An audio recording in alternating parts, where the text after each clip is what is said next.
The lights are off and away they go. Extremely loose. He's managed to hold on and they get He missed the complete. That is crazy stuff. Side Freitas is on the grass on the infield floor. He slides through. He tags Richard Eck.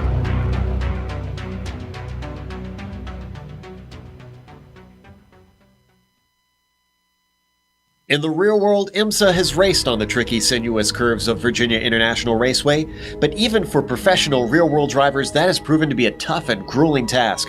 Though talent abounds here in the virtual world, sim racing comes with its own challenges and problems that might just cause a few of our drivers to lose some sleep and some hair. Who can overcome this historic track's tough turns? We'll find out soon as we get ready to watch round 11 of the HPP Simulation Sportscar Challenge, and you'll see it all live on the Global Sim Racing channel. Hi, I'm Joe Peak, and with me in the booth covering the DP and GT3 classes is Sean Ambrose. Next to him covering the GTE class is Justin Prince. Behind the scenes is our director, the Dr. Amjad Yaman, and he's using cameras provided by Dougie Beard. Justin, with VIR nestled right into the Appalachian Mountains, it's not short of fun rolling tarmac, but what is it about this place that makes it so demanding? Well, there's a lot of things that makes this 3.27 mile circuit demanding, Joe, as this has a lot of different elevation changes for one throughout the entire circuit. Throughout the entire circuit, there is about 130 feet in variation as you drive along the course. Of course, there's also very little pavement and little room for mistakes, which doesn't help the fact that the pavement is also very bumpy. And you also have a lot of areas where you'll have to enter the turns banking while trying to also brake as well. In other words, there is no room for error, or else you'll end up going into the middle of a tree. And in this 45-minute race, we're going to see who's going to be the best of the best. To help explain more, let's head to your GSRC lap guide.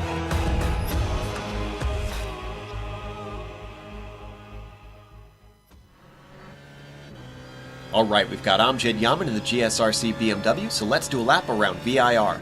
Coming down the front stretch, it's going to bend gently to the right all the way until we hit the brakes for Horseshoe. Now, this first corner has a deceptively late apex, and it's easy to get suckered into turning in early. Do that, and you'll probably drift wide on the exit and lose gobs of time trying to bring it out of the dirt. Besides, you want a good line to set yourself up for NASCAR bend. The curved braking zone into this corner is really what makes it so difficult to get right and maximize your line.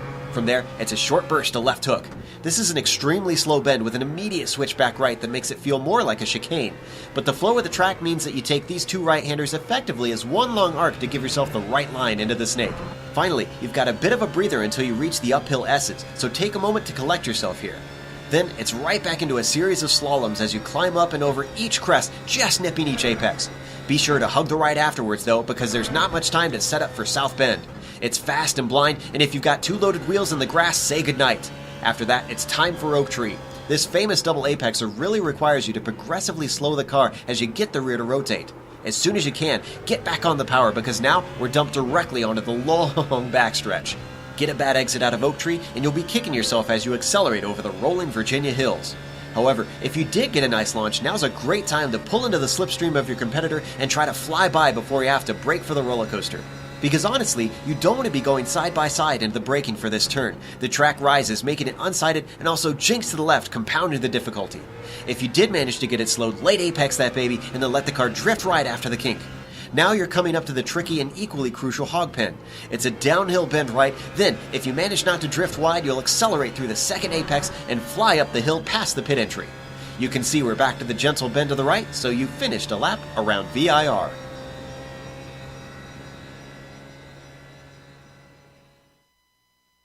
That should give you an idea around here, at least in the GT3s, what it's like. But there's the championship looming as always as the races are ticking down. We only have this one and one more to go. So, Sean, what's the situation looking like in the points? Let's look it over now, Joe. In the prototype standings, we've got Sam Fitzpatrick sitting up there in first place, 33 points ahead of Michael Evdoka. Carlo Labate has had a good run this season.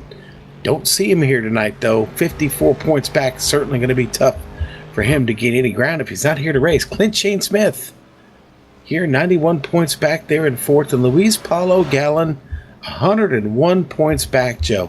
Now, let's look at the GTE standings. where everybody's at here real quick. And Benjamin Perez, 225 points total on the season here, and just behind him, Brian Sutton, 38 points. Brian is here tonight, 38 points back. Elliott Biddle, 50 points back in third. I don't see Elliott tonight, unfortunately. Jonathan Brault in fourth, 55 points back. It could be an opportunity for him to jump ahead, but I don't see Jonathan Brault either. Miguel Vigo, 88 points back in fifth. He is here. So Miguel looks to pick up some big points tonight on the rest of his rivals there. Here with just 2 rounds left to go. Now let's look at the GT3 standings. And at the top of the GT3 standings, you will find Yavi Utreras, who's had a wonderful season.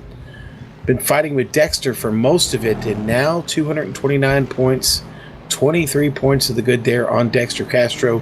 Doesn't look like Dexter's going to make it this evening. And Yavi looks to open that gap up a little bit. CM Skinner's here, though, 65 points back. We'll see what he can do. Rocky Garcia, curiously absent tonight. Hate to see that. He was 107 points back. He'll lose more ground to our leader, Yavi Utreras, and CM Skinner. And Mirko Daltonic, he is here. Obviously, they're in fifth. A long way to go to pick up. But, Joe, most of our championship contenders look to be here this evening. That's a good thing. Absolutely. A bit of a mixed bag, of course, but at least we've got a few people to keep things shaken up by the time we get to round 12 next week. Now, Justin, from my experience driving around this track, it's always been a bit difficult to try and overtake. So where are some of the places where you tend to expect drivers to try and get by someone that they feel is holding them up? Well, there's 2 main spots you expect in terms of the corner sections of this track. The first being 1 and 2, which is the horseshoe part of the track when you're coming right from the start and finish line hard into the first corners of the race. And then the other opportunity is a part of the track called the roller coaster, which is one of the more challenging parts of the track as well, coming off of the back straight. You'll have a lot of speed coming in and a good spot to have some draft and some toe to position yourself to make the pass through the roller coaster before heading into the hog pen, I should say. And speaking of passing, there's of course 3 classes out there, as there is every week in this series. And Sean, it's mostly very technical out there. Do you expect that traffic is going to be a problem when the classes get into one another? You know, in the technical bits on this track, yeah, it's going to be a big problem. Certainly 7, 8, 9, and 10 down into South Bend. Boy, that could be a real mess as faster traffic's coming through there, down into, of course, down into the oak tree there. Now, conversely, the back straight going to be a good place to get through that traffic. It's a very, very long straight out of Hog Pen and 17A. When you come down on back to the front straight, back to turn 1, another good opportunity to maybe work your way through some of that interclass traffic. But the rest of it, Joe, kind of a mess. I mean, you certainly don't want to have to try and get around anybody coming out of NASCAR bend in a left hook or through that whole complex getting into the snake. That's just a mess. It's so you're really down on the power and just searching for grip and the best line through there. Gonna be a bit tough. Absolutely. As we watch Sam Fitzpatrick come through, currently 3rd on the qualifying sheet. He's actually going to finish his lap here very soon, and he's only 4/10 behind Luis Gallon. Let's see if he can improve as he reaches the front stretch out of Hog Pen, one of those portions that you just spoke about, Sean. Up and across the line, the curved front stretch. Does that 140.7 drop? It does not. He will stay in 3rd for now, and that was his 2nd lap here in qualifying. So that's going to be the end of his qualifying effort for today as we watch the last minute of drivers completing that. There's a lot of places where it could go wrong. You talked about there's no room for error here, Justin. So what are the most dangerous places for drivers to make those mistakes? Yeah, well, as mentioned, Sean mentioned, Hog Pen was one of them.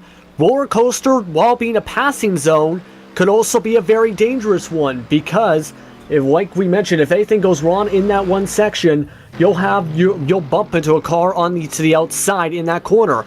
As well, you have the NASCAR bend, which is a very big danger zone that is right out of the horseshoe. And you also have the South Bend and especially the oak tree. Why the oak tree? Well, first off, you have the Armco and tire barriers just inches away from where the rumble strips are, so there's very little room for error if you go too hard into a corner. And two, if there's a car on the other side of that wall, you're not going to be able to see them and run into them. So there is a lot of different areas where things can go wrong, but we're going to find out what's going to happen when we get underway here in just a few moments, Joe. In fact, we're going to get underway behind the pace car in just about a minute's time. 2 minutes, I should say, as the cars grid up. So let's go through the grid and read you out the starting order. Luis Paulo Gallen will start on the pole with Michael Evdoka starting on the outside of that front row. Sam Fitzpatrick will be in third with Wayne Bork in fourth. Leonard Ryder will start the race in fifth, followed by Christopher Hendrick in sixth, and then Nate Franklin rounds out our prototype field. Justin? In your GTE, starting off on the pole for that class is Sebastian Dunkel, who had a quick time of 144.444. Mike Burdett will start second, alongside Carlos Vila, currently 10th overall in the qualifying grid. Right on behind them will be Brian Sutton and Miguel Vigo, who both have had some good runs in the points standings. Sutton, of course, needing a good finish to have positioned himself well in the points for the last week of the year. Meanwhile, Rudolf Chenwolf is in row number 7 alongside Mark Rayner, and in a few rows back is Ronnie Gibbons, as well as Steven Brozowski. Adrian Gililari is going to be the last of the cars to record times for your GTEs, while James Flynn and Gerardo Hernandez did not record times in your GTE, Sean. In the GT3s, I'm sorry. Got the giggles, guys. Yavi Utreras leads there in the GT3 class.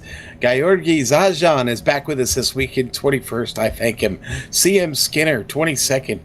Matthias Begston is in tonight, 23rd. He'll start 4th overall in class. Mirko Dotonic starting 5th in the GT3s. And Mike Swinson joining us tonight. He will start 6th and complete the GT3 field. We're a little thin on the Mercs this evening. I think it's all Mercs. I don't see... Yeah, we've got all Mercedes-Benz in the GT3 field, guys. Indeed, that seems to be the popular car in those GT3s lately. I wonder if Randy, if you're watching this later, if you don't take offense to the name Chinwolf, I love that as a nickname. I kind of want to stick with it. Oh my god. Sorry, Justin. I know it was a mispronunciation, but it's beautiful. I love it. Yeah, Randolph Cheneth is how it's actually pronounced for his name. This is the first time I've seen him in this time slot, so it's kind of a first for me name-wise, so I like to apologize to him. That's totally fine. We know Randy from racing in the Continental Endurance Sportscar Series for quite a few years here on the GSRC before he started coverage with our friends over at Race Spot, so we're very familiar with Randy and his endeavors here on iRacing. But as the roof pace car leads its way around, we're going racing for 45 minutes. Welcome and thanks for joining us here on the Global Sim Racing channel to follow the HPP Sportscar Challenge as we see our GT3s now working their way through. The traditional question, since we've got a bit of a pace lap to work our way around, let's start with Justin. Who's your pick today in those GTEs? Well, we've seen a lot of strong cars today, but with it being a slightly smaller field than usual, I wouldn't be surprised if one of the teammates in Brian Sutton or Carlos Vila end up taking away the victory for the checkered flag in about 45 minutes time. Sean, who's your pick for the GT3s? Whew. Just give me Javi Ujeras. We'll leave it at that right now. I think he's the man to beat. I guess I'm left with the prototypes then to take my pick. Being not as familiar, but seeing what Gallen has been able to achieve so far this season, I'm going to go with a safe route and put the pole sitter as the winner of the checkered flag. As they work their way around that corner you mentioned, Justin, Oak Tree, infamous corner that unfortunately doesn't see that tree there anymore. They have planted a new one, but the old one did fall over, unfortunately, to some... I believe the roots had rotted underneath it from a sinkhole, if I remember correctly. So they had to get rid of it, but they made good use of it. Actually made trophies, from what I understand, from some of the cuts of the tree. So very clever use, very personal use to make sure that its memory lived on here at Virginia International Raceway. Joe, I respect wood, and I also respect repurposed wood. So that's good to know. Thank you. Yeah, they recycled, so made good use of it. Big gaps between the classes, though, we're seeing. Yeah. Already. The pace car is leading the prototypes here in a roller coaster, and the GT3s, last I saw, were just heading through the uphill S's. That's half the track back. They're going to have a ways to go to get to the to the green flag when it waves when the race starts. But that's going to happen any moment now, because coming into Hogpen, the roof pace car, 2 more right-handers. Then up the hill they'll come. He'll peel off into the pit lane. Ooh, our pole sitter backing them up quite a bit. In fact, Avdoka wants to slow it down. He'll have to slow it down. Oh, and unfortunately he waits too long to get behind him. And look at the jump that Gallen gets. Just absolutely leaves him behind, and already second is going to Sam Fitzpatrick, who sneaks to the inside. Wayne C. Burke slipping in there as well. Going to take that away, move himself onto the podium. Tries to come back around the outside, does Avdoka, and I don't think it's going to work for now, but we have to go to the GTEs. Justin. And Sebastian Dunkel is coming down the front stretch and crossing the start and finish line now, as he jumped as soon as the prototypes started going, of course, as Carlos Vila already has worked himself up to third. We're already single file as we all enter the horseshoe. Very tight corner here. Most of the teammates working together already off the start. Meanwhile, the GT3s are about to do the same. The GT3s, yeah. Line astern in the GT3s. We are up and running. Yavi Utreras off to a great start. Down into turn 1. They cut him loose all the way back. Oh, at about turn 17, they are gone. Like I said, line astern. Georgi Zajan gets a really, really good start. In third, CM Skinner. No one's changed positions at this point. Everybody off to just a solid start, getting a little bit of heat in the tires, trying to manage the technical bits of this track here before they can open it up. Now, time to get on the throttle, get through the snake here. Very tricky part of the track. Got to hit these curves just right coming up as you come up the hill. Obviously, drivers not wanting to risk too much here early on. Michael Avdovka did have to give away that third position in the end in the NASCAR bend as Wayne C. Burke slots himself onto the podium, although he's sandwiched now between Avdovka and Fitzpatrick as they complete lap 1, so he is not out of the woods yet. He's going to have to continue to fight if he wants to hold on to this podium position. Yeah, and right now in the GTEs, it's kind of just line astern, as Sean had said for the GT3s at the start of his class, because already a lap in, they are just running together at the most part. No one really has been able to separate themselves except for Sebastian Dunkel, who has been spreading out, but the prototypes are having a battle, Joe. That was Michael trying to see if he could sneak by Burke down into the left hook, but couldn't make it successful. And Burke is going to hold on to that third place. Now, 25 cars started this race, but we should note that it is 2 splits out there today. This is top split that we're covering in the IMSA series here on iRacing. This is official racing out here on the iRacing service, so their points for that championship count as well as what we're covering for the HPP Sportscar Simulation. Now back onto the back stretch for our prototypes, all just a little bit too far apart for Avdolka to be able to try and challenge once more.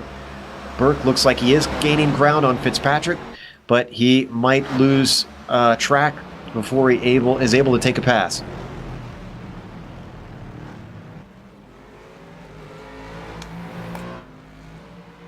Closes in, does Avdolka, through the final twisty portion of this track.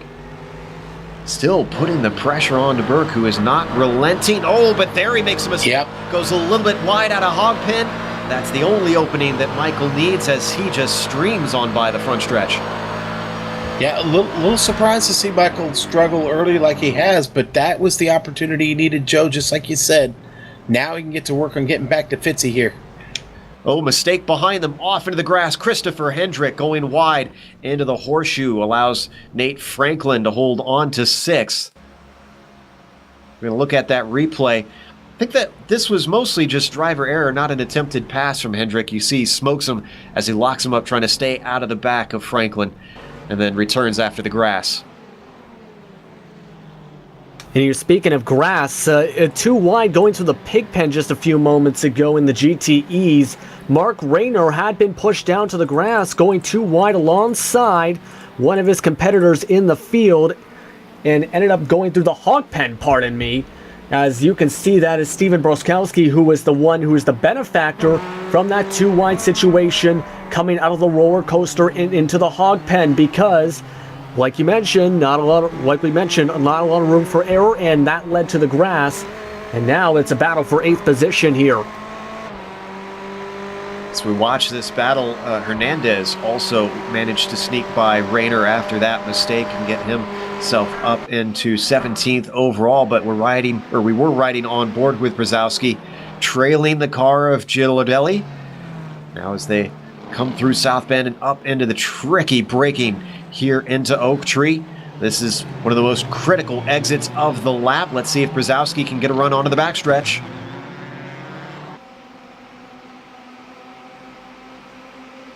Stays close behind Adrian, but just not close enough, as it doesn't seem like the draft is doing a whole lot in these GTEs, Justin. Yeah, it hasn't been much of a factor today compared to some of the other circuits we've seen, possibly because of those bumps on the surface right now, and with all these elevation changes to where it's hard to get a slipstream and to get some drafting downforce behind someone like we're seeing here. You're seeing, though, some cars are making somewhat of an effort here to be able to keep up. Mike Burdett and Carlos Vila, they're putting up a good fight now for the battle for second. Riding on board, looking back from Burdett. Go ahead, Sean. I was just going to say, temperature certainly a factor here today, Joe. I mean, it's 83 degrees outside, partly cloudy. It's 113 degrees on track. So grip and maybe top speed, a little hard to come by here early on in this race. Maybe as the tanks start to lighten up a little bit, we'll start to see a little bit better speed, and maybe that draft, that toe, maybe a little bit more of an issue. Back here in the GT3s, honestly, things have really spread out. Yavi Utreras, about just under 2 seconds behind Zajan. He's keeping them close. They've got about the same pace. In fact, their last laps were separated by 1,000th of a second. So Gyorgy back here again this week. I believe he made his first appearance last week. Having another solid run tonight. We might want to go back about 40 seconds ago. That battle for third in the prototypes is not over, as Burke made an attempt into Oak Tree, of all places. Didn't manage to pull it off, but side by side into this double apexer is no mean feat. Look at this, Sean. Yeah, that side by side right there. Not exactly what you're looking for, but they made it work, didn't they, Joe? And he still managed to fend him off. Evdoka not giving up now that he's managed to get back into third. He's still not where he started, as ahead of him, Sam Fitzpatrick leads this train of 3 cars, and they are losing ground, hand over fist, of Louise Gallen up at the top. The Aussie has now stretched it to 5.5 seconds. And Joe, when Fitzy's right, he's hard to catch, man. I'm going to be just really honest with you. Evdoka could be fighting this battle for the next 22 laps. I see behind Evdoka, Wayne Bork having what looks to be a little bit of a connection issue right now. Hopefully he can, that'll calm down for him and he can stay in this race, because he's really bringing it to Evdoka right now. Meanwhile, P2 is up for grabs in GTE. In fact, it just swapped around. Carlos Vila got around, coming into the NASCAR bend out of the horseshoe to finally get by Mike Burdett, and his teammate Brian Sutton is now trying to slowly close in. Both of the teammates trying to get on the podium here, as you're seeing them going single file through these corners. Burdett hitting the curbs a bit more compared to the cars between him, or the cars around him, I should say, in those HPP Simulation cars. And you can see Brian Sutton does not want to lose ground as they enter Oak Tree. That was a very clean, almost textbook pass from Carlos down into the horseshoe. He's not out of the woods yet, because Burdett holding on tight, and as you mentioned, Sutton keeping a watchful eye in that popcorn position. Now as they come up to the roller coaster, I think he's going to run out of track as Burdett hits the binders up and over the crest, and now trying to get the car around the right-hander and plunging back down the hill. Yeah, and right now the main goal is trying to catch up to Sebastian Dunkel, really. And we do have word about those two teammates from Geodistic. They are all both trying to save fuel at the moment. Those cars in 2nd and 4th position at the moment to try and make sure they don't have to be in the pits as long for the end of the race and try and stretch it out, because that could be the deciding factor in a lot of these classes, is that pit strategy tonight. We'll see what happens and if it will end up working. That is according to one of their teammates in Corey Rowan and Geodistic. Geodesic, I think. Oh, Sam Fitzpatrick. Guys, Fitzpatrick with trouble. He just made a mistake. That was into Oak Tree once again. Just a little bit wide through here, and we're going to see in the replay 2 wheels in the dirt was all he needed. Somehow, Sean, I don't know how he kept it out of those tires. You know what? Well, you are slowing down right there, so obviously getting on the binders, he was slow enough that he was able to stop it. But man, that happened to me in practice all night long. You know, some people forget that the prototype is a right-hand drive car. You can get a little bit caught out there on the left-hand side. There is some dirt that comes over into the track, and I'm telling you, those tires get right on the line. It gets very squirrely. They'll suck you out there to the left. Now Fitzy loses those spots. It's Adoka and Wayne Bork going at it now. Indeed, the UK&I driver falling back allows these two to focus on what is now a fight for 2nd instead of the 3rd. Makes it all the more important. Bork not giving up on Evdoka. It's about lunchtime for Wayne Bork right now. He's down there in Australia. Yeah, he's probably hungry for positions, because this is the same for different parts. Like in the GTs, like Mike Burdett is now trying to completely try and swallow back up 2nd position from Carlos Vila. So a bunch of different drivers trying to have some nice beef briskets or pork briskets or whatever else meat-related briskets there are. I figured Bork would be having Swedish meatballs. Just That's saying. probably the better idea. Anyway, so he's really holding on to the rear spoiler. Michael Evdoka is putting the pressure all over him pretty much as soon as he got overtaken. Yeah. These two have been going at hammer and tongs since the drop of the green, and that's really not doing them any favors on the leader. What also is not going to do them favors is they've caught up to the GT3 traffic now. Yeah, they have. Mirko Teutonik, who had a problem of his own, he slid back to the back of this thing, and now he's at risk of being caught here. He's going to be caught. Mike Swenson right in front of him. But listen, Evdoka has got that car hanging out on the edge right now, Joe. Gonna have to be careful here. Boy, that's not a good spot. Yeah, well, not so bad. They get out of the way. But here comes the rest of the DP class just behind him. Oh, and that's tightened up the battle between Swenson and Teutonik. Swenson stays defensive, coming up in a NASCAR bend, swings back out to the natural line, and is able to hold on to that 23rd overall spot, 5th in his class. Here comes Fitzy working his way through. Oh, catches him just in the wrong spot here. The snake manages to slip by just in time, though. We were talking before the broadcast, what drivers are brave enough to force too wide through there and through here as well, as Teutonik almost had the car of Leonard Ryder try to get through there in the uphill S's.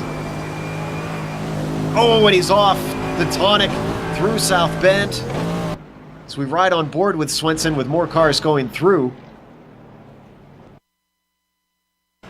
Gonna watch the replay. We were watching just on board of Swenson looking back at him. Boy, it's been a tough evening, a tough start here for Mirko. That's the 2nd or 3rd time he's been off course now. He's just continued to slide down through the field. And that's one of those corners, Sean's, where it frustratingly has the grass dip away in elevation as soon as you go off, so it makes it extra slippery. It does, Joe. You're absolutely right, and it definitely caught Mirko out there. Up front in the DP class, Louise Gallen has now cleared the GT3 of Matthias Bengston, and he is now off to work on CM Skinner.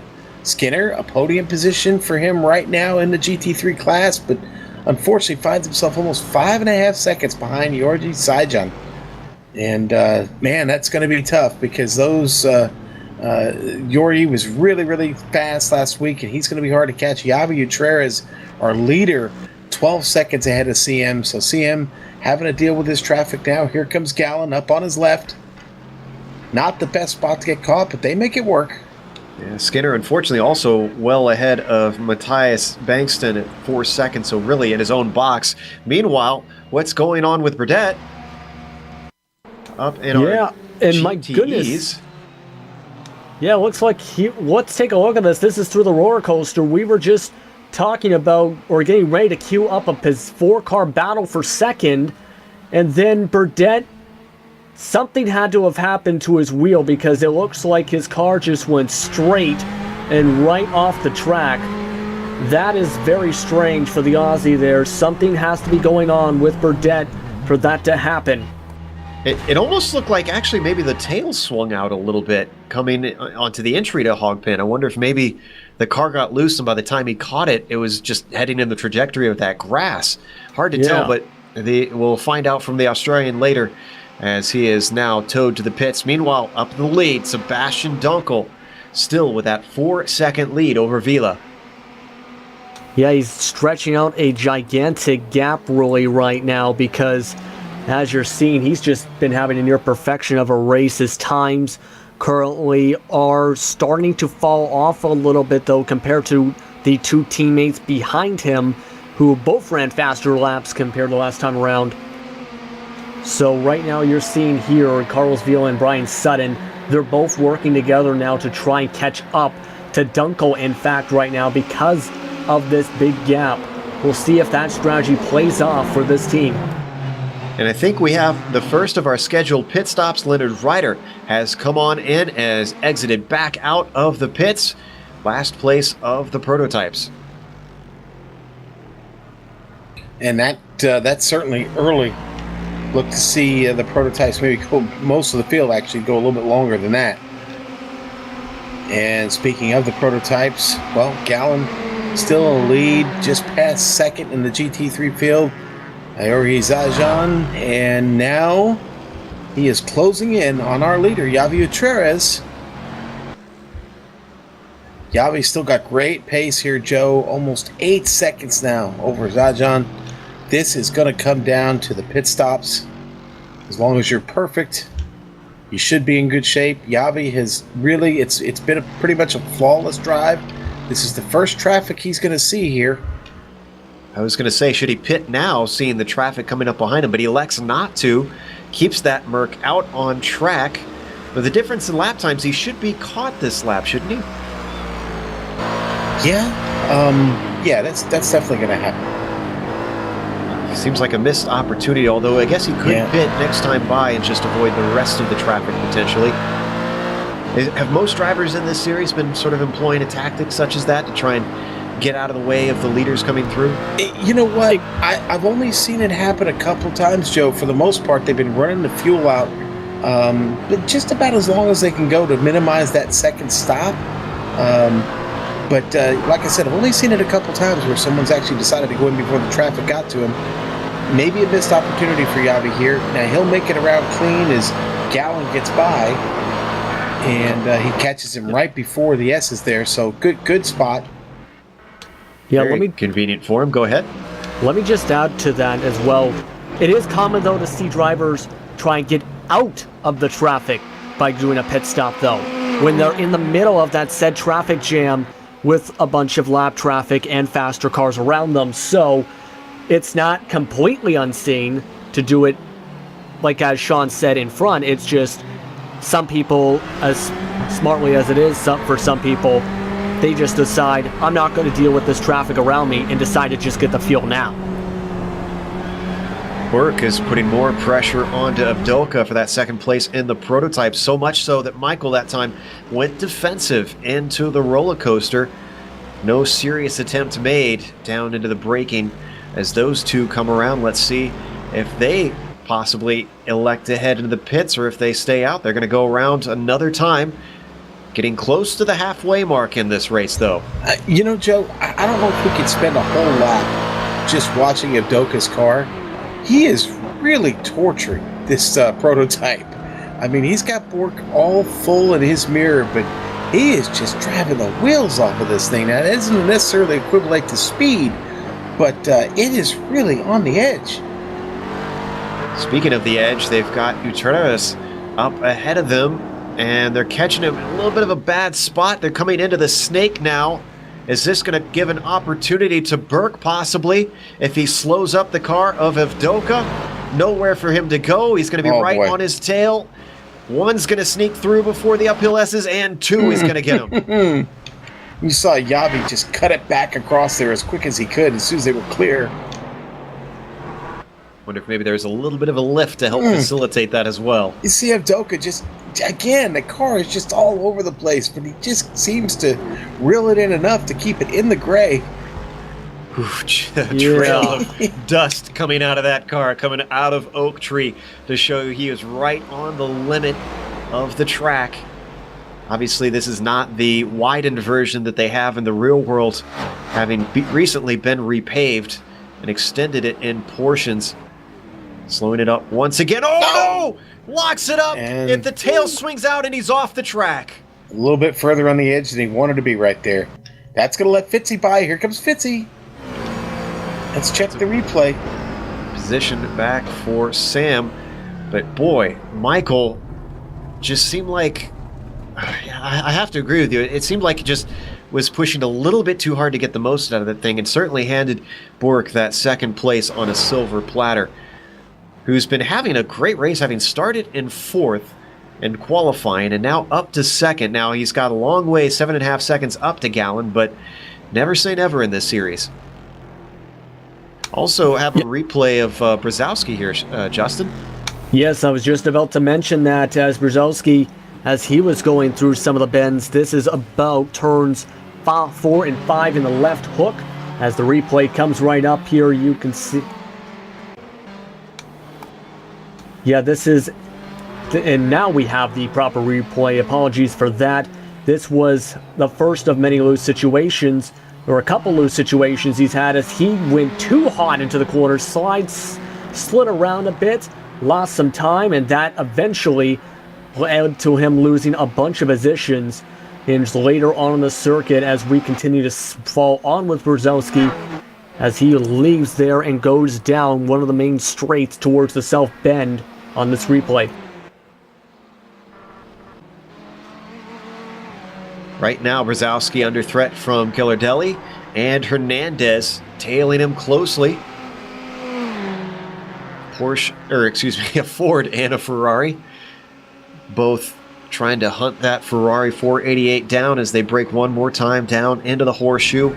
All of them nice and tidy down to the apex.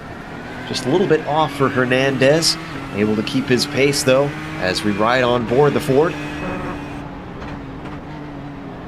Yeah, he may be at the back, really, for the GTEs, but he's still running some decent lap times compared to even some of the cars in front of him right now as we're looking as they go through the left hook this time around Hernandez, as he's just struggling with the speed-wise to keep up with Gianardi as well as Brzezowski right in front of him at the moment to try and keep up with them in terms of pace. And we might have to go about 50 seconds ago. Evdoka had another off, this one in Oak Tree, and once again it was the rear of the car snapping around here, Sean. I wonder if he abused those rear tires just a little bit too much. Oh, yeah. Oh, absolutely. He lit them up, and they're angry, and it's... Well, it is after the pit, and then so after the pit, which means he's still got cold tires on the car, which is notorious to the DP, and boy, he's not having any fun down there. So opposite problem of what I suspected. Yeah, right. Isn't quite up to temperature. He's back out on track and did get back by Leonardo Ryder, who overtook him after that off in the Oak Tree. So Evdoka back up to 6.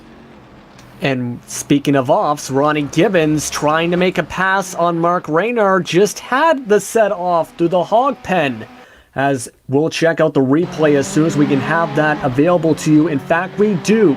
As we'll watch entering the horseshoe, you can see Gibbons had a good position but was unable to complete the pass around Rayner.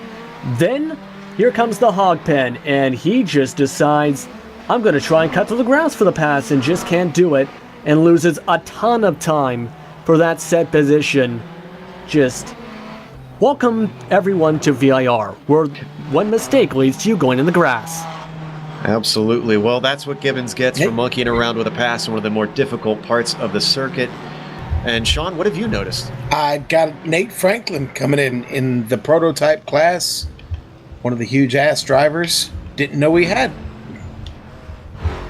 huge ass. That's what I said. Team huge ass. Yes. Okay. We're getting correction from our director here behind the scenes. But in the meantime, Franklin is back out, the Pennsylvania driver, having completed his stop. We'll ignore that team name for the rest of this broadcast, I think. I would like to apologize for my colleagues there for that. But I do have a slight update in the terms of team strategies. Miguel Vigo will be actually working with Sutton and Vila in terms of pit strategy, and I think he just broke that said promise because Vigo just dived in for the pits. Miguel down to his pit speed limiter in that Ferrari, looking for his stall, and he hits it cleanly. Yeah, that Revolution SimRacing community car going and getting some gas as quickly as he can, just refueling, and that is just a 10.2 second stop. Fairly quick, in fact. We'll have to see if he has enough fuel for the end of the race, as we'll look at your prototypes as Gallon is in.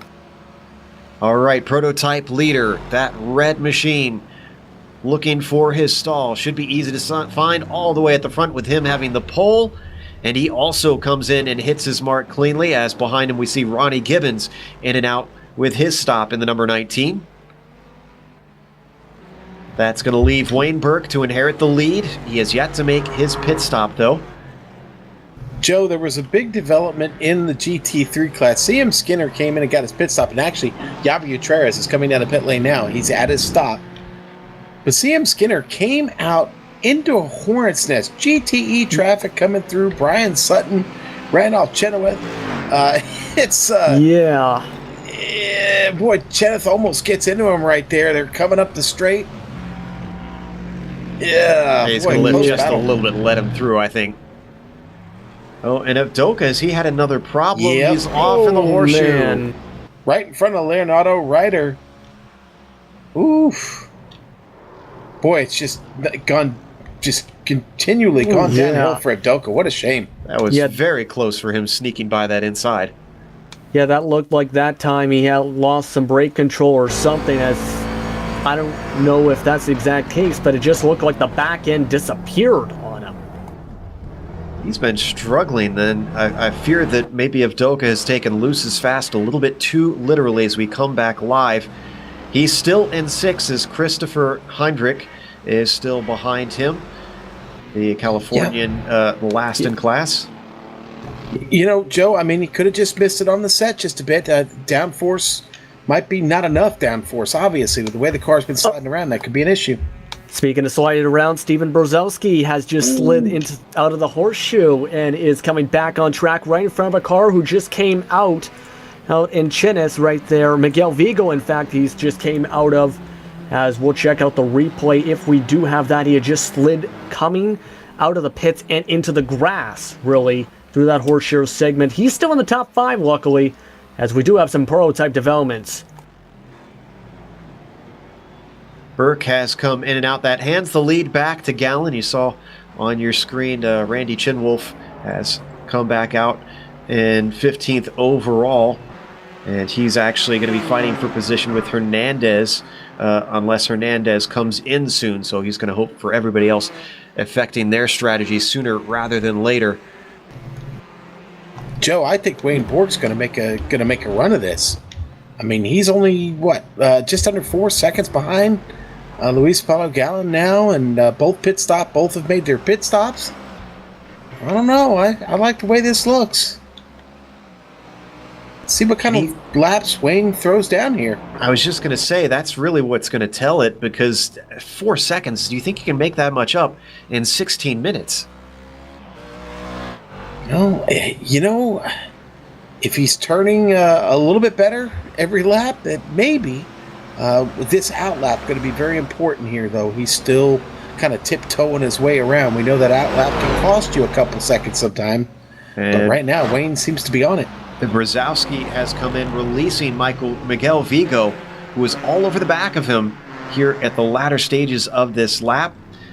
So Vigo is going to continue in 5th position and worry less about the car ahead, more about the car behind, Gerardo Hernandez, who's trying to chase him down and is not too far back on the track. Yeah, looking at this, Hernandez, like I mentioned, has been putting down fairly consistent lap times. Yes, it's about an 8-10 second difference between him and Vigo right now, but he's been, for a driver like him, he's been actually having a very good run here at VIR. Keeping up with the cars in front of him. As you can see, he's just weaving in and out through that snake, trying to make sure the snake doesn't bite him into the tires, or bite his tires, I should say. As you can see, he's just trying to keep up with Vigo, but the Vigo's just running away with the speed. He has some faster speed compared to him as they approach the oak tree. We might want to go back to quite a while ago, actually. Mirko Detonic had an off that actually ended the race of Ronnie Gibbons and nearly took out our overall leader. This was coming out of Hogpen. We'll see if we can pull up the replay, but this was a serious shunt between these two cars. Here we go. Here's Detonic, the Aussie, coming down into Hogpen. Gets it a little bit wrong here, Sean. Mirko's gonna miss it. He's gonna miss the apex there. He's gonna slide back up across the track, and when he does, he clips that GTE and. That was our Gallon leader. getting just by that. About a second earlier up the track, you can see this. Here it goes, and the C's part.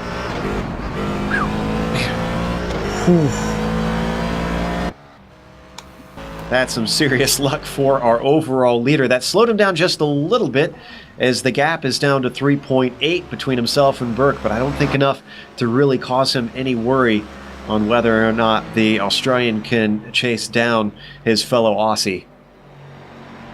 And while you were showing that replay, we did have some pit stops. Carlos Vila and Brian Sutton both bringing it in with each other, and they just came out right in front of Vigo. So the group is back together again, the three amigos, 32 seconds back, but Sebastian Dunkel still has to pit with 13.5 minutes to go here. So that gap will not last for long. The question is, will they be able to close the gap once Dunkel comes out of the pits? As you can see, he's all the way at roller coaster. Meanwhile, these air cars are still going towards Oak Tree. So things now starting to make themselves clear as far as strategy and who is in what position. Everybody has taken their stop, I'm seeing, except for our leader in GTE, who is in the pit lane right now. Sebastian Dunkel down onto his limiter and hitting his stall currently. He's dominating from the start of the race now, and he has to hope for a quick stop and a near perfect exit because everyone's coming through the hog pen. As now Carlos Vila leads them away. He is rolling. He is coming out of the pits. And it looks like he will be able to keep it with a still pretty decent gap as he goes into the horseshoe, while his other competitors are just crossing the start and finish line. That timing and scoring gap coming down and staying, it looks like, at about 8.0 seconds, 7 seconds, as Carlos Vila has second place, but not by much, over Brian Sutton. And with that, we're going to try and take a chance before this battle erupts to go through our running order. Up in the prototypes, top 5 currently looking like Luis Gallon leading the race with Wayne Burke, trying to give chase but running out of time to gun him down. Sam Fitzpatrick has moved himself onto the podium after multiple mistakes from competitor Michael Avdovka. And 4th, it is Leonardo Ryder with Avdoka following behind him, rounding out our top 5. Justin, what's the top 5 in the GTEs looking like? Well, of course, Sebastian Dunkel, like I explained before his pit stop, has dominated from the drop of the green flag, and he does have one of the fastest, if not the fastest lap of the race, as you're seeing here, with a 1:45 flat, 7.8 seconds ahead of Carlos Vila at the moment, as Vila currently having a good run as well with his teammate in Brian Sutton. Those two continuing to try and work together to close the gap right in front of them. Meanwhile, currently in 4th spot is Miguel Vigo, who is 11th overall on the grid at the moment. He started 5th, he's moved up 1 position, and he's been able to keep up a decent pace as well. Rounding out your top 5 right now is Randolph Chineth, pardon me once again, with his name, as he's moved up 1 spot as well. He's just a 2.5 behind of Vigo. So some good consistency seen from all the cars in the GTEs today. Fairly clean for all of them. We'll see what's going on with those GT3s though, Sean. Gabby Utreras, that's what's going on over in the GT3s. He's been in command since the green flag dropped. Now, when the green flag dropped, he had a little bit of a battle with Gauri Zajan. And, Zajan's still sitting there in 2nd, but 12.8 seconds back. Going to be really, really tough to climb this mountain today, because Yavi's really running with 10 minutes left to go. CM Skinner sitting in 3rd in class. And CM's having a great race, but unfortunately finds himself 32 seconds, almost 33 now, out of 1st place. But podium looking good, because it's way back to Mike Swenson in 4th. Mirko Totonic, we don't have to talk much about the trouble he's had this evening. We've seen it several times, but he's in 5th and hanging on to it. Right now, Matthias Bengston is he's in the pits. He's been in there for quite a while. I'm afraid he's probably taking the car behind the wall at this point, so not looking for a finish tonight. The Scandinavian first one out in the GT3s, guys. Yeah, I'm not seeing him out on track anymore, so his car seems to have left the server, unfortunately. So we watch this battle for 2nd, still staying incredibly hot. And the GTEs, Vila and Sutton, they might be teammates, but they're both going to want to get into that P2 if they can't chase down the winner from here on out. They just overtook a little bit of traffic in the form of Skinner, who's holding up the car of Miguel Vigo just momentarily. And our overall leader is actually about to come through, as Gallen could interrupt this fight. Yeah, and that was close right behind. That's CM Skinner there as well, past as Gallen gets by Vigo. Skinner has been a bit of a thorn with the GTE traffic today, but that was a scary moment, I think, for everyone really, with the slower car coming and the faster car zooming right by you. We're lucky that that was not a disaster through Horseshoe. Cool heads did prevail, thankfully, but let's see if Gallen could catch these guys in a good spot. I think he's just a little bit too far back before the S's. So unfortunately, Sutton and Villa are possibly going to have to deal with this. We got trouble, as Dutonic has just got hit by Sebastian Dunkel. The leader in the GTEs has just bumped one of your GT3s right off the circuit. To infinity and beyond. Here it is on the replay. Well, you know, Mirko's got to do a little bit better job knowing Dunkel's coming through right there, and he turned back into the track, and that's where Dunkel was. And, you know, watch it on the replay here. The Tonic disappeared too. I wonder if he hit the incident limit. I think that might have been the incident limit, thanks to Dunkel with that 4X there. My goodness, talk about bump and run right there. That's Bump more and like disappear. Bump. Yeah. Unless, Joe, maybe he fell off into a hole in the track, or I believe they have it mapped across all the way to the other side. Yeah, I'm his sure. incidents were up. Now I'm going back and reviewing that. They were up, so he could have been right there on the edge. Well, Dunkel is grateful, I'm sure, for the gap that he has. Still 5 seconds over Vila, who's fighting with Sutton. They did get overtaken by Gallen, now well through. Yeah, and surprisingly, Dunkel does not have any damage really, except a little bit on the right front from that incident. But those teammates right now, they got to figure out a way to close the gap and fast. They got to hope for something to happen luck-wise to happen with 6 minutes to go. They only have about a few laps to go, give or take. The estimated lap total was about lap 26 to 27 for today. We might be around that, and they do not have much time if that's the case. 6 minutes left on the clock, so drivers are indeed running out of time to try and make any overtakes if they want to. Really, the only fight on track that we're seeing is for second place, and those GTEs getting interrupted right now by the car of Burke. Splits them through Oak Tree. That's exactly what Sutton did not want. You could see the gap that extends between those two Ferraris. Yeah, and this is really, really killing Bork's assault on Louise Gallon. Gallon hasn't gotten that much further up the track. In fact, Wayne keeps turning faster laps, Joe. But like you said, did he have enough time? I don't know if he had 15 more minutes if he'd actually catch him because of the traffic. It seems like every time he starts to get a run, another car comes up. Conversely, the same thing for Gallon, but the gap is still just about the same. I have to give credit to Burke, though, because consider that gap between first and second was up to 7 seconds at one point. And he's not only kept it honest, but he's brought it down this far, which is no mean feat with the pace that we've seen Luis put on today. Yeah, Luis, you know what? Luis has been a victim this season, Joe. I know you've been with us all season. He's been a victim a couple times of some just really, really bad luck. He definitely has the wheels. In fact, fifth in the points is not a reflection of the type of season that he's had, to be really honest with you. He's been much better than that. It's just been bad luck week after week. It'd be nice to see him get a win. But here comes Bork. He's still in this thing.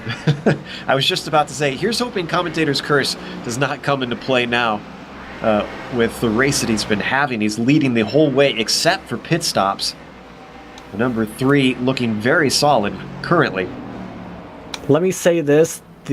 Based on just about every prediction in the Premier Racing League that I've made, having an incident when they're having good races, I think the curse is alive and well. But we'll see what happens tonight, Joe, because the curse might not be with you, as what is Sebastian Dunkel doing in front of Bork? Yeah, you know what? I think maybe it was just a bad guess. Honestly, yeah. I don't think he knew exactly where he needed to go. Yeah, a little bit of weaving to try and figure out which side to go on, but they both managed to navigate one another with no issues down that back stretch, so able to continue without any ill will as we watch this fight. It's just not giving up. Coming out of Hogpen for second place between Vila and Sutton. And guess what? They're closing time too. It's down to a 4.4 second lead for Dunkel. So obviously that damage from that bump is slightly affecting them. That and Vila and Sutton are putting down the hot laps at the right time. The question is, do they have enough time to get up to Dunkel? I don't know if there is, but stranger things have happened.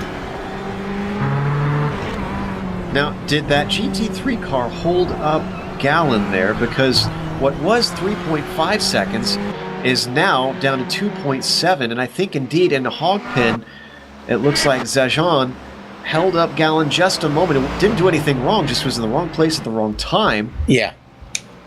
That's exactly it, Joe. Just the wrong place at the wrong time. Well, in the meantime, what was 2.5 has gotten back up to 2.9, although Wayne C. Burke just continues to have connection problems, and that has not got to be weighing well on his mind if he's seeing cars disappear around him. Yeah, he's had problems since the beginning of the race, and ultimately that's might be what cost him the race, Joe, because he just cannot seem to make up enough ground. We've only got just over 2 minutes left. I don't know if it's going to be enough. Louise would have to make a pretty big mistake here to give up this lead. Believe we'll have 2 laps to go. It's going to be very tight here as he comes to the line. Just hitting about 2 minutes. The laps are about 140. So yes, 2 laps to go this time by penultimate circuit for Louise Gallon. The Australian has held off Burke after Burke had to quabble with Fitzy and Evdoka and came out on top. Second place. Here we go. This is the closest we've seen it. Down in the first corner. Holding defensive. Into there. Vila taking the inside. Sutton braking late. Ooh, bit of smoke there from Carlos.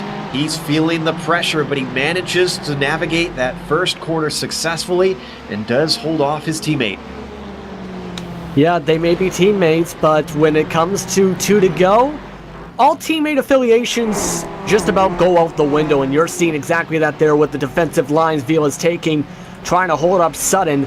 but we have seen Sutton all day even run into the grass to keep up with the pace and make it work, actually, today. So I wouldn't be surprised if we see Sutton try and do something like that as they approach some of the tightest parts of the circuit through the S's.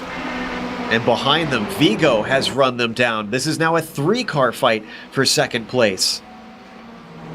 They've got Fitzy just behind them, waiting patiently. He's not racing anybody right now. He doesn't want to interrupt this.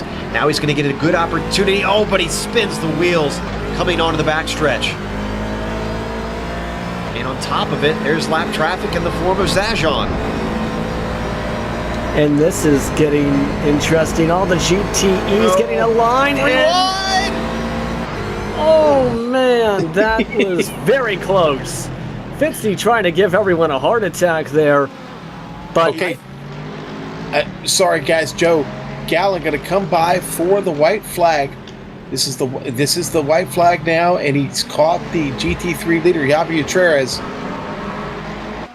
Oh, sorry to break in there. I Yeah. was just about having a heart attack myself. And finally, Fitzy's going to get a chance to at least get one of them. I don't know if he's going to get two. As we come back to this battle, we'll jump back over to our leader when he crosses the line. He is going to interrupt things, though. This could create an opportunity. Yeah, Fitzy almost got loose and hit Sutton, but he saves it, keeps it going. It looks like he got even more jittery through that section, and Sutton's going to get wide. Sutton dealing with the traffic offline, lost his line, off track, and that's going to move him down to 4th in class, give Vigo the podium, and gives a little bit of breathing room to Vila here on the final lap. That's just what the doctor ordered for him. Yeah, and if you're Sebastian Dunkel, you're saying, wahoo, this is exactly what you wanted to see if you're in the GTE lead, because of all that battling, it's gone to a 5.2 second lead, but still, Carlos Vila still has to hold up Miguel Vigo for that second position as they go through Oak Tree, and a pretty decent exit there from Vila, but Vigo still keeping up. Sorry to cut you off, but we need to go to our leader, Gallen, coming through Hogpin. We wondered if he was going to get the results that his performances have merited. Today, the Australian will take it here at Virginia International Raceway. Behind him, Sebastian Dunkel. That gap indeed did extend thanks to the battling, keeping him safe despite damage late in the race. The crowd is going to get to see Dunkel do some donuts here at Virginia. And unfortunately, it looks like we missed Javi Utreras. We did, it's in that all right. mix. He did. He got across. Javi gets across. Your winner, Yaori Zajan, gets his second place on the podium. And it looks like CM Skinner are going to take care of business and finish third in the GT3s.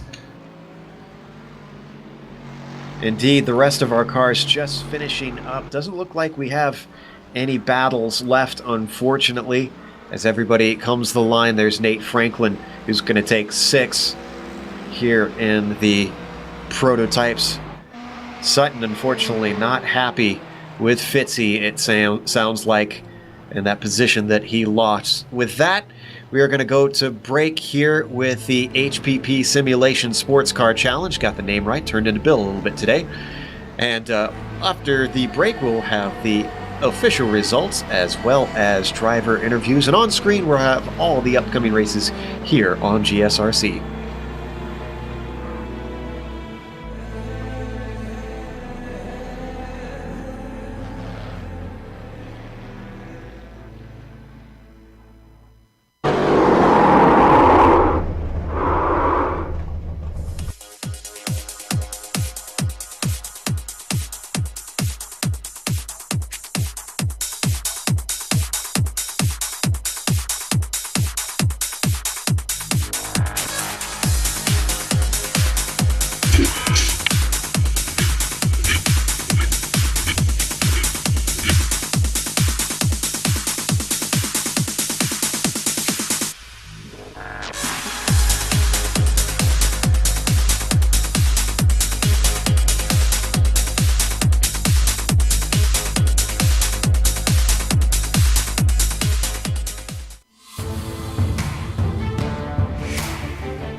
Welcome back to Virginia International Raceway. The HPP Simulation Sportscar Challenge delivered once again with great racing out on track between all three classes. And in the end, the overall winner was Luis Paulo Gallen. He held it over Wayne C. Burke despite a late charge, getting it down to roughly 3 seconds on the clock. Sam Fitzpatrick finished off the podium, but not without some controversy, getting in the midst of the battle for the podium in the GTEs. Leonardo Ryder, finishes fourth in the Daytona prototypes, and Michael Evdoka comes home rounding out the top 5. Nate Franklin finishes in 6th, and then the last of our DPs here today is Christopher Hendrick. Justin. In your GTE, Sebastian Dunkel, he was the first car lapped down, but he was the car going to victory lane today, as he is first on the podium today, beating Carlos Vila, who came away second. After some last lap controversy and trouble, Brian Sutton moved down to 4th behind Miguel Vigo, who finished up in 3rd position. Brandalf Chineth finished off the top 5 for your GTEs, while Mark Rayner finished 6th, Steven Brzezowski 7th, Gennaro Hernandez 8th, and Adrian Gilardi in 9th. A few cars did have some difficulties though, and those include Ronnie C. Gibbons, who spent a majority of the race getting repairs, Mike Burdett, who we've seen go off the track right through the hog pen, and James Flynn. He did not end up recording a single lap. Sean? Okay, the GT3's Yavi Utreras with another big win. And Georgi Zajan, he's going to finish in 2nd tonight. Comes up just a little bit short. CM Skinner with a solid run. CM finishes 3rd, gets himself a podium.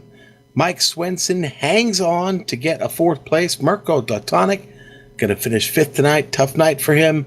Matthias Bengtsson, he tonight, the Scandinavian, joined us for the first time. He'll finish 6th overall in the GT3 class. And my buddy Justin got everybody else there for you. Joe, I think it's time to talk to some pretty happy people. Absolutely. First up, we're going to talk to second in the GTEs. Carlos Vila withstood the pressure, but can he withstand the grilling of questions from Justin Prince? Thank you very much. Carlos Vila, of course, coming away second with his team having a good run overall here today at VIR. Carlos, how do you feel about finishing second on the podium today? Pretty exhausted, to be honest. Track had 0 grip, so holding off everybody for 45 minutes, it's pretty rough, I must say. Yeah, it seemed like it was a fairly challenging race to handle throughout the day with some of the traffic, as well as it being a challenging course. Of course, you're working with Brian Sutton for much of the race. Hayes, what was the strategy you guys came into the race for entering today to try and get up to the front and keep up with Sebastian Dunkel? Not much of a strategy. Within the team, we pretty much race each other, hard and fair. And for the first part of the race was pretty much pull away from the rest of the pack. So after the pit stops, we pretty much try to fight each other as much as we could. But there wasn't really much of a fight. We was trying to hang on for the most part. We're both really struggling. Once we got to some of the GT cars, I managed to put in a gap a little bit. But at the end of the race, towards the last lap, DP driver had the bright idea to not let us race when he's 20 seconds behind everybody. So, sad that he kind of put Brian into an awkward situation and make him lose his spot. But that's how it was. It was just a really tough race. We had no grip for the entire duration of the race. So. Yeah, and what were some of those other challenges? Because you mentioned the traffic, you mentioned the grip, and as well trying to make sure you didn't go off the track in some situations, because we did see a lot of different drivers decide to go spelunking in the middle of the grass today in some different parts of the race. How were you able to balance that out to try and end up getting the second place? Because you said it was very hard to do this race today. It was mostly trying to save the tires as much as we could. Again, there wasn't really a planned strategy. I mean, we knew we didn't really have Dunkel's pace, so we knew we pretty much checked him out. But just trying to keep it on the black stuff as much as we could, and nothing else to that. Just really struggle with these temperatures. The car just goes away after 10, 15 laps. So other than that, kind of glad that there wasn't many major issues. Some of the GT3s were kind enough and let us by. Some of them put us into a bit of an awkward situation going into the oak tree, but we survived. We survived and get to race another day too. And you get to race another day for sure with Imola coming up for the final week of the season. What do you plan to do for that race weekend? Of course, that is the end of the schedule for this season rotation. How do you hope to make a challenge to get yourself into victory lane?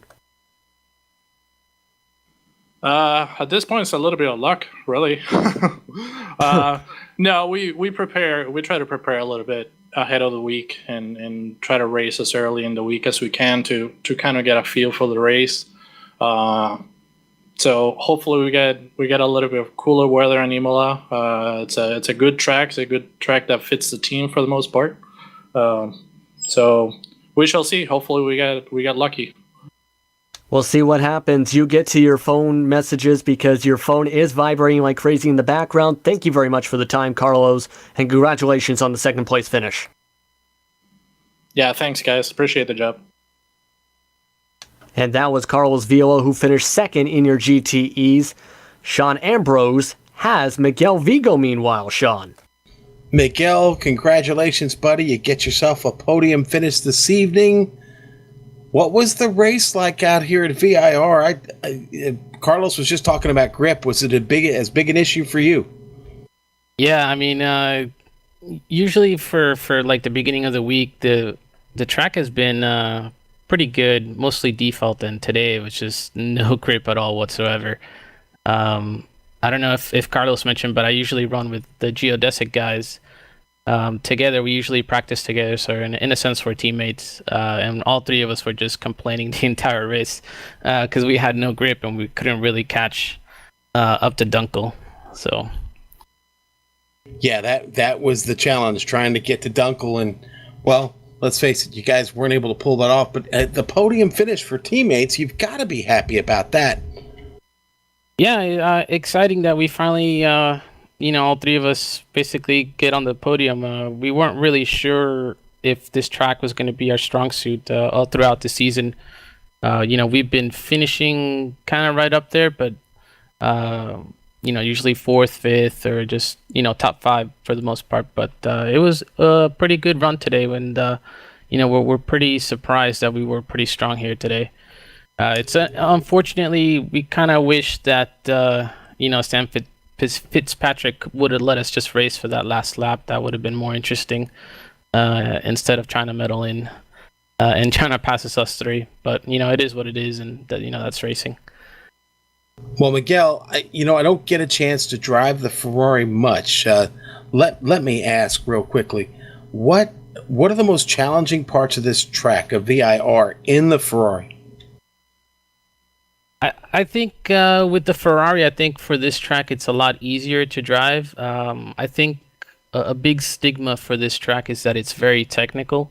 Even for me myself, I actually wasn't going to drive this entire week just because I've always heard from word of mouth that VIR is not a very fun track. But with my teammates and I, it only took us about an hour just to get up to pace, and I actually very much enjoyed it. The Ferrari, once it's set up pretty decent overall, it's actually a very nice car, a nimble car to pick around VIR. I haven't driven the Ford as much, so I couldn't really give you a comparison between the two. But just driving the Ferrari the entire season, it's been a great car. And big announcement today, we've got another one coming, so you'll get another Ferrari to drive there, Miguel. Oh yeah, that's it's great to see iRacing put in the work to get us more cars for GT3 and things like that. So it will be exciting for next season for sure to include that car in IMSA. And I appreciate you guys also covering the US broadcast as well. So big props to you guys. Very much appreciated. Miguel, have a great evening, buddy, and get back to it, and we'll see you next week at Imola. All right, Sean, you guys take care, and good night. All right, Joe. And that was Miguel Vigo, and I believe you have caught up with Randy Cheneth, and time to talk with him. Absolutely. And Randy managed a top 5 out in the GT East today. Before we get to your race, though, Randy, how would you feel about the nickname Chin Wolf? Rudolph Chinworth, yeah, I've been sending that to people. That was I just went back to the gray. Whenever I do a broadcast race, the first thing I check when I get out of the car is how my last name is pronounced, and that was probably it was either the best or the worst depending on how you look at it. Oh my! Please don't remind poor me. Justin. Justin, we love you, buddy. I think we actually are enjoying this more than anything. But Randy, let's get to your race, though. I was told by the guys that they don't often see you here in the broadcast race. Do you run IMSA regularly during the week instead? No, I actually recently got back into driving because we run Le Mans near the beginning of the season, and then I've just sort of been kind of MIA all season. But with Neo coming up, we're going to be one of the guys waving the Ford flag and have to start getting back in the rhythm. Been practicing Neo, and VIR is one of my favorite circuits, and it's like, yeah, this will be a good opportunity, I think, to really test the Ford. Very difficult circuit, very tricky circuit. And if I can make the car drive nice around here, I think we should be able to get it done about everywhere. And what do you take out of that, having used this as sort of a preparation for that Neo race? Are there any lessons that you feel could be applied once you hit that series? Yeah, the tires suck in hot weather, that's for sure. I heard from Miguel and the guys in front that interviewed before me, they were complaining about grip out in front, and it was certainly no better in the Ford, if not worse. The Ferrari seems to really get good speed through the slow corners, so trying to keep up with those guys is mighty difficult. The fast speed stuff isn't so much of an issue with what we have. The package we got, it seems overall stable, like through the S's here. As long as you don't got too much aero push or too much dirty air, it's pretty easy flat out in front. But the slow corners seems to be where the Ford really struggles. Well, we were glad to have you out there. Will we see you back for Imola, or do you think this is it and now you're going to focus on Neo after this? I might do Imola. Imola is overall probably one of my least favorite circuits. I just don't get along with that racetrack very well. Just the flow doesn't really mesh with me. Compared to that to VIR, VIR is one of my favorite. I love this place. I love the flow of the track. I love how difficult it is, and it bit me a little bit. Had a slight mistake. The reason I love it is the fact that you can make those little mistakes and not necessarily have your race ended. There's a couple places where you dip a tire off and you're just dead, like out of the oak tree, and on the final corner is another couple examples. But I love this racetrack. Imola, gonna depend. I should probably get better around that place, but it does seem like a good opportunity to try to continue finding some speed, especially over the Ferraris. I'm hoping for a bit of a BOP to coming into next season, because I think the Ford needs a little something. It's not huge. It's not like the broken BMW days a couple years ago, but I guess in short, maybe. All right. Okay. Well, we look forward to seeing you back if you do return next week for the last round of the season. And again, nicely done with the top 5, and thanks for talking to us. Yeah, thanks to you for talking to me as well. And if I don't turn up, good luck to you guys at Imola, and hopefully the last names are easier to pronounce. Yes, Randy. Yeah. That is Randy Cheneth, who I now will definitely be referring to as Chin Wolf, though, much to Justin's dismay, I think it sounds like. But we are going to wrap up today. Justin, seriously, this don't take it too bad. I promise you. I think everybody's enjoying it. I'm not taking it too bad, but I will say this. The last race of the season, it's going to have an interesting points battle, especially in that GTE class, because of Benjamin Perez not taking part tonight. Brian Sutton is now just 10 points back right now in those standings, meaning it's going to come down to the final race to clinch that championship. It's going to be essentially very challenging for the both of them. It's going to be fun to watch those two at Imola. Pardon me, once we get back to going, of course, with this being the end of the HPP Simulation Sports Car Challenge season next week. I will say it has been an exciting one to watch from start to finish.